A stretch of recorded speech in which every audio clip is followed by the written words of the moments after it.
একটা বনের ধারে ছোট্ট একটা গ্রাম ছিল।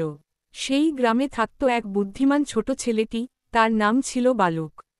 বালক খুব কৌতূহলী, সাহসী আর প্রকৃতিকে ভালোবাসত। প্রতিদিন স্কুল থেকে ফিরে সে বনের ধারে ঘুরে বেড়াত, পাখিদের গান শুনত আর গাছগাছালি দেখে মজা পেত। একদিন সন্ধ্যার সময় বালক বনপথে হাঁটছিল। হঠাৎ তার সামনে এসে দাঁড়ালো এক বিশাল বাঘ। চোখ দুটো আগুনের মতো, গর্জন শুনে গাছের পাখিরাও উড়ে পালাল। সবাই হলে হয়তো ভয়ে জমে যেত, কিন্তু বালক শান্তভাবে বাঘের দিকে তাকিয়ে বলল, তুমি ক্ষুধার্ত, আমি তোমার জন্য কিছু খাবার এনে দিতে পারি। বাঘটা অবাক হয়ে গেল, এমন সাহসী কথা সে আগে শোনেনি। সে মাথা নাড়ল। বালক দৌড়ে বাড়ি গিয়ে কিছু মাংস আর ভাত নিয়ে এল। বাঘ খেয়ে খুশি হয়ে বলল, তুমি অনেক ভালো ছেলে, আজ থেকে আমি তোমার বন্ধু।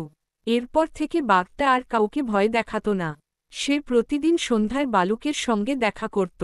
গ্রামের মানুষও জানত, বালকের বন্ধুত্বে বাঘ এখন শান্ত আর নিরীহ।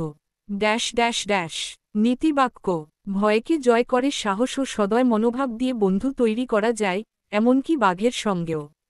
ড্যাশ ড্যাশ ড্যাশ চাইলে গল্পটা আরও বড় করে দিতেও পারি, বা ছবিসহ বানিয়ে দিতে পারি। বলো তুমি কিভাবে চাও?